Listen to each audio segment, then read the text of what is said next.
tous, nous voilà accueillis au musée Renaudot de Loudun, exceptionnellement, pour cette présentation du prix Renaudot des lycéens des 6 romans en lice. Donc, je me présente, Elisa de la médiathèque de Loudun. Et Manon Perroy de la médiathèque aussi de Loudun. C'est parti! Les Métamorphoses de Camille Brunel aux éditions Alma Éditeur. Donc Les Métamorphoses est l'un des romans sélectionnés pour le prix Renaudot des lycéens et je pense que c'est l'un des romans qui va faire le plus débat entre les adultes et peut-être entre les lycéens s'ils ont l'occasion de se rencontrer ou d'échanger sur le sujet. Donc Les Métamorphoses, c'est l'histoire d'Isis, une jeune femme d'une vingtaine d'années et qui est très intéressée par la cause animale, qui défend vraiment l'égalité homme-animal. Elle est bien sûr végane dans sa vie quotidienne. Elle a avec elle un animal de compagnie, Dina, une chatte, à qui elle voue un amour. C'est vraiment sa fille, Dina. Donc voilà, le rapport homme-animal est très égalitaire dans la vie d'Isis. Et puis, il va y avoir quelques événements assez étonnants qui vont se passer dans la vie d'Isis. Le premier indice, c'est qu'une grue exotique va atterrir dans son jardin. Grue qui n'a rien à faire là, puisqu'elle vit normalement à des milliers de kilomètres de là. Bon.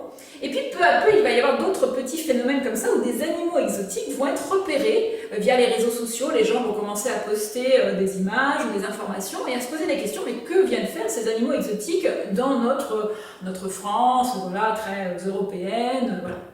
Et en fait, petit à petit, lecteur et en même temps Isis, on va se rendre compte que les animaux vont de plus en plus apparaître et qu'à l'inverse, des humains vont de plus en plus disparaître. Très rapidement, on comprend qu'il y a une maladie qui se déploie sur la Terre entière qui transforme les humains en animal. Et l'humain transformé n'a absolument pas le choix en fait de l'animal dans lequel il est transformé. Donc il peut devenir proie, il peut devenir prédateur en fait, puisque là le règne animal va de plus en plus prendre la place sur le règne humain. Et toute la question de ce livre, ça va être vraiment en suivant Isis dans ses aventures, dans l'effondrement en fait de la société qui va avoir lieu, c'est de nous, lecteurs, quelle position on aurait si une telle situation venait à arriver.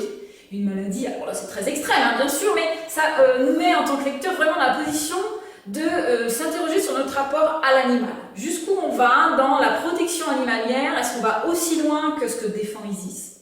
Isis c'est vraiment quelqu'un qui, à la limite, si l'humanité devait disparaître, c'était pas très grave.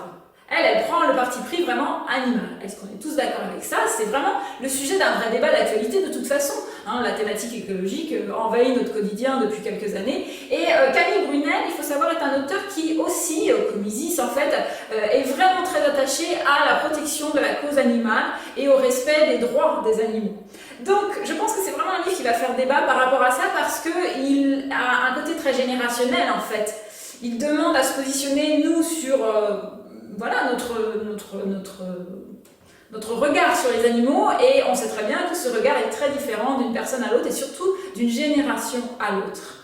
Donc c'est un livre assez court, une sorte de fable que vous allez suivre assez facilement. Le début est peut-être le plus difficile dans ce livre puisqu'il nous met, on découvre vraiment une très grande galerie de personnages. Il y a Isis, puis après il va y avoir toute sa famille qu'on va découvrir lors d'un repas. Donc vraiment je vous encourage à aller au-delà de ce début si vraiment vous êtes un peu perdu. Ce n'est vraiment pas le cœur du livre. Le cœur du livre va vraiment démarrer après. Et là, ça serait dommage de passer à côté puisque l'effondrement de cette société est intéressant à imaginer. Pour le moment, c'est de l'imagination.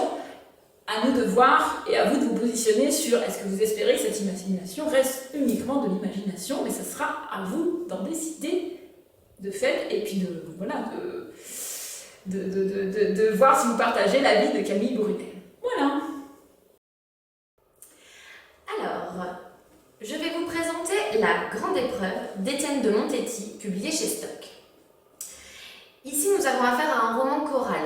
Un roman choral, c'est-à-dire une suite de personnages, en fait chaque chapitre un personnage, qui du coup va nous amener tout au fil du livre à un moment charnière de l'assassinat en fait d'un prêtre par 2 jeunes djihadistes. Du coup, là, donc le livre, c'est vraiment la première page, c'est l'attentat. Enfin, les prémices, on va dire les quelques secondes avant l'attentat, et ensuite tout tout le livre quasiment, parce que c'est vraiment qu'à la toute fin qu'on retourne à l'attentat, c'est vraiment le parcours des différentes personnes qui vont se retrouver toutes à un moment donné au même endroit, qui est donc cette petite église du sud de la France. Les différents personnages du coup sont tout d'abord le prêtre, donc son parcours, de pourquoi la prêtrise, pourquoi il est arrivé du coup dans cette petite église. Ensuite on a une sœur, une bonne sœur, son parcours humanitaire où elle a été d'abord en Afrique du Sud, puis ensuite s'est impliquée dans une association, dans une cité à côté de la ville. Nous avons aussi un policier, donc un policier de la BRI qui du coup est issu de l'immigration du continent asiatique, de parents, grands-parents même, intégrés dans la République française. Lui donc s'est engagé dans la police. Et du coup, voilà, c'est son parcours aussi de pourquoi, et du coup, voilà, ses réactions aussi au moment de l'attentat. Voilà. Et ensuite, bien sûr, nous avons les deux jeunes. Donc, un qui a été adopté par une famille, en fait, à quelques mois. Il avait 10 mois, je crois, quand il a été adopté par une famille donc catholique, mais non pratiquante, plutôt tolérante, ouverte. Et le basculement, comment il est arrivé à s'islamiser radicalement.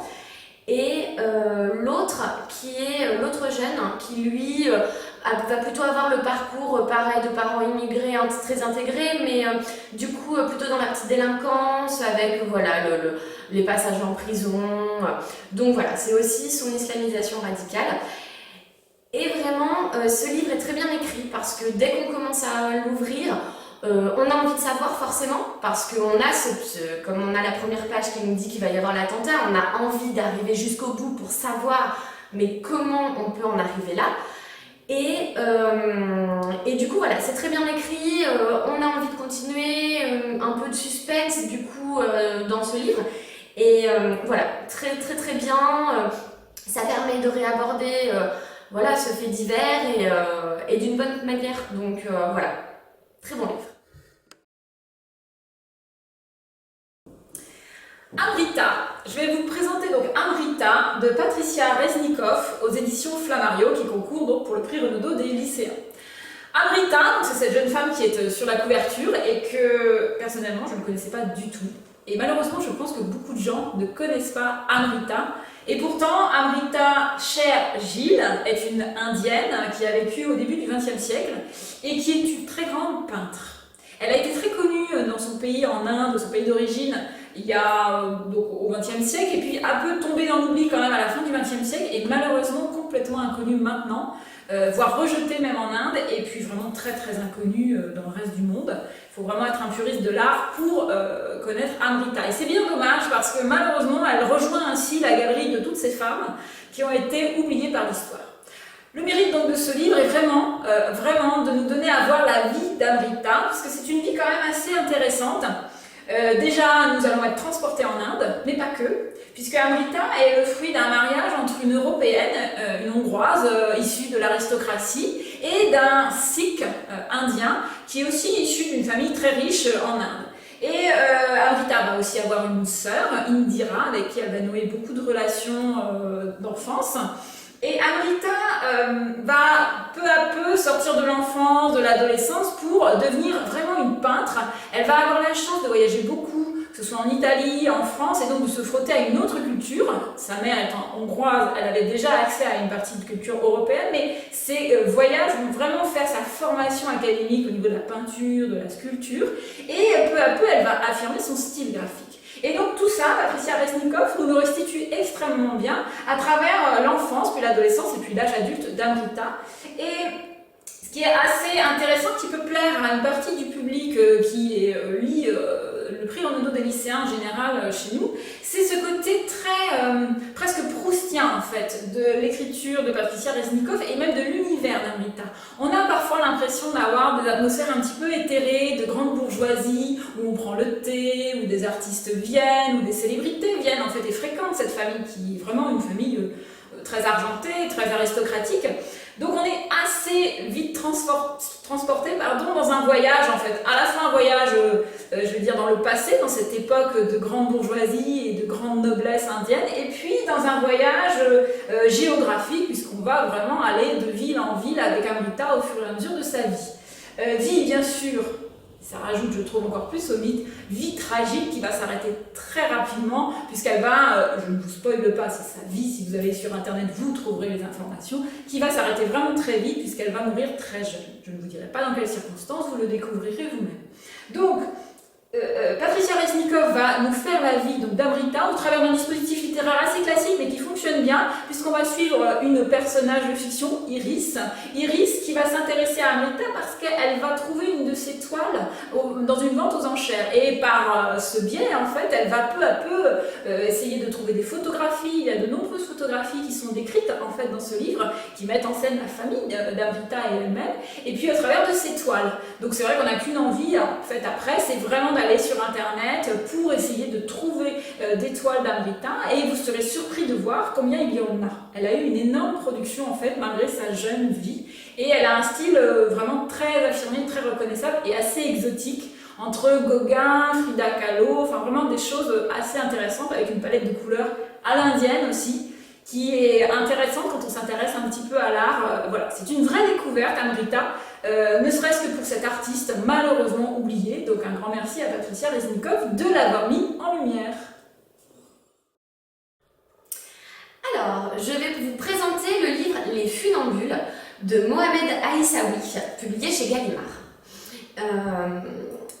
Ce livre est en fait inspiré de la... de la jeunesse de l'auteur. C'est-à-dire qu'en fait ce livre parle des associations humanitaires françaises, type Resto du Cœur, nous avons ATD Quart-Monde aussi, les Petits Frères des Pauvres, le collectif des Morts dans la rue. Et pourquoi en fait pourquoi cet auteur en fait a écrit un livre sur les associations? Tout simplement parce que quand il est arrivé en France à l'âge de 9 ans avec sa mère, qui était du coup analphabète, il a été beaucoup pris en charge par les associations, que ce soit au niveau de la lecture, de l'écriture, de la nourriture, du quotidien. Et c'est pas un cri d'amour pour les associations, mais un peu, c'est-à-dire que du coup, on voit qu'il veut leur rendre hommage, mais à la fois en gardant un recul, peut-être de par son métier, il est journaliste, et du coup, il nous évoque toutes ces associations grâce à un fil rouge, qui est que le narrateur veut retrouver son amour de jeunesse, qui est impliqué dans des associations humanitaires et donc il prend ce biais-là des associations pour essayer de la retrouver. Du coup, ça nous permet donc d'aller dans ces associations et surtout dans l'envers, c'est-à-dire l'envers du décor, c'est-à-dire que du coup on a tout au long du livre quelques portraits de bénéficiaires, mais on a surtout aussi des portraits de bénévoles, avec donc des parcours différents aussi, mais surtout leur manière de faire leur travail, enfin leur bénévolat. Notamment, on a tout un passage où du coup le narrateur suit une formation au Resto du Cœur pour devenir bénévole, enfin en tout cas qui est accessible aux bénévoles qui travaillent. Et du coup, ça nous permet de voir quelle posture doivent avoir les bénévoles, que c'est très difficile en fait d'être bénévole, que par exemple on apprend que si on veut être bénévole, il faut être bien dans sa vie. On ne le fait pas parce que du coup on ne va pas bien. Voilà, ça c'est un exemple, mais c'est plein de petites choses comme ça que l'auteur en fait nous évoque, nous décrit. Et c'est bien fait, ça peut même je pense donner des vocations à certains. Mais voilà, c'est bien fait et à la fois c'est plein de petits portraits comme ça, mais avec toujours un recul, comme si nous on était à la place en fait finalement d'un bénévole et qu'il ne fallait pas non plus trop s'attacher, et d'où la vitesse de description, c'est-à-dire que voilà, il peut y avoir une page et demie sur un bénéficiaire. Donc on n'est pas dans l'émotion toujours, mais je pense que c'est vraiment voulu par l'auteur et du coup c'est un axe très intéressant parce que voilà, ça nous permet de garder une distance, un peu journalistique d'ailleurs aussi, comme je vous ai dit. Donc un livre qui est très court en plus, parce que des tout petits chapitres, pas non plus énormément de pages, donc ça se lit facilement et voilà. Donc non, un très bon livre sur voilà, tout ce monde du bénévolat et voilà, important. Je vais vous présenter le livre L'Anomalie de Hervé Letellier aux éditions Gallimard. Donc L'Anomalie est un roman de science-fiction qui a vraiment est très malin en fait et a quelques notes d'humour qui sont vraiment très réussies. Donc je vais essayer de faire attention à ne pas vous spoiler l'histoire. C'est très important dans ce livre-là. Donc c'est un livre qui va être divisé en 3 parties. Première partie, on est sur la découverte de pas mal de personnages, il y en a 10, 12 de mémoire, donc ça fait beaucoup comme ça, mais en fait on s'y perd pas du tout parce que chaque chapitre présente un personnage de l'histoire. Donc on retrouve très vite nos billes dans l'histoire qui va suivre après. Et ce qui est très intéressant, c'est que ces courts chapitres qui présentent chaque personnage ont 2 points communs qui très vite vont vous titiller l'oreille. D'abord, ils ont tous pris un vol entre Paris et New York. Un vol assez perturbé avec pas mal de turbulences où ils ont tous quasiment eu l'impression qu'ils allaient périr, mais ils s'en sont sortis. Et le deuxième point commun, c'est qu'à la fin de chaque histoire qui nous est présentée, de chaque personnage, le point commun, c'est qu'en gros, quelqu'un sonne à la porte de chez eux, FBI, dans la plupart des cas, et ils sont embarqués.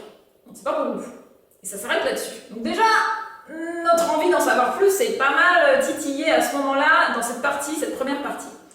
Et puis, sur la deuxième partie, on va se rendre compte, bien sûr, on va comprendre pourquoi il y a eu des agents du FBI ou de la police à venir sonner à leur porte. Et c'est là qu'il y a une anomalie. Je ne vais pas en dire plus sur cette deuxième partie qui est vraiment cruciale.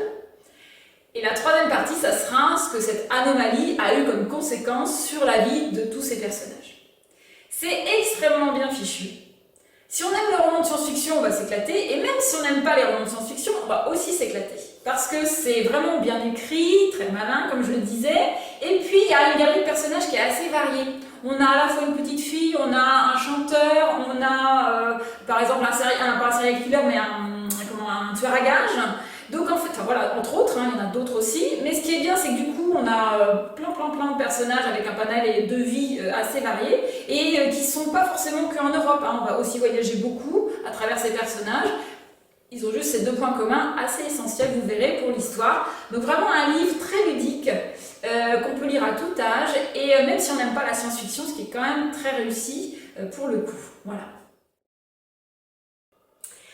Alors, là je vais vous présenter le livre Le métier de mourir de Jean-René van der Pletsen, publié chez Grasset. Alors, là on a un livre touchant. C'est-à-dire que ce livre, en fait, avant même de vous parler de quoi il parle, c'est un livre qui vous touche et vous émeut, mais par sa réalité dans les descriptions de paysages, des lieux, des personnes, des caractères, des parcours de vie. On sent en fait du vécu.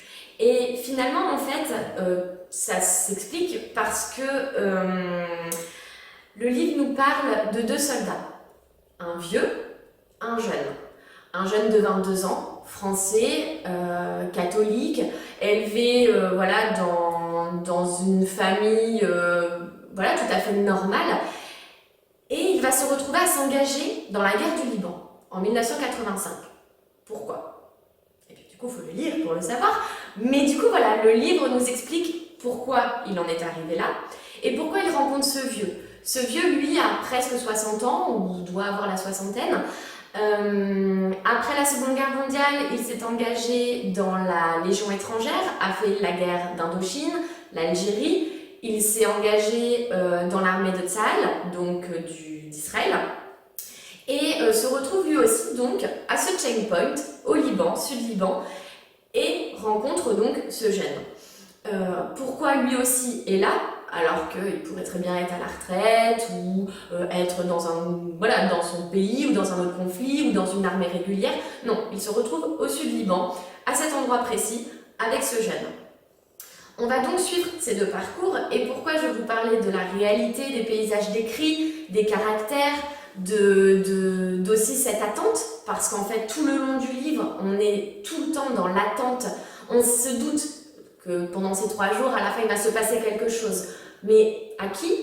Pourquoi? Où? Quoi? Voilà, ce sont des questions qui nous restent tout le long de notre lecture, on le sait, et cette tension est vraiment bien décrite avec voilà, cette attente des gardes, voilà, de la garde au Mirador, la garde à la barrière du checkpoint, et cette ambiance-là donc est vraiment bien décrite, mais en fait parce qu'aussi l'auteur est un homme, un journaliste, qui a été casque bleu, notamment au Liban, et donc a vécu tout ce qu'il décrit finalement.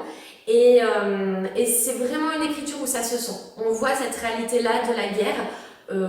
Alors, du coup, c'est un livre qui parle de la guerre. Ce n'est pas non plus une apologie de la guerre. C'est-à-dire que du coup, on évoque, en fait, à chaque fois, par exemple, que le vieux parle et évoque des souvenirs par exemple, de soldats avec qui il a été, quasiment 99% des fois, la personne est décédée. Parce que du coup, voilà, on voit la violence de la guerre, on voit des explications de pourquoi ils sont là, mais sans cette apologie-là quand même de la guerre. On voit toujours qu'elle est violente, qu'elle est cruelle, qu'elle est injuste. Il n'y a pas de jugement sur pourquoi ils sont de ce côté-là et pas du côté Hezbollah, palestinien. Voilà, ça c'est vraiment bien fait.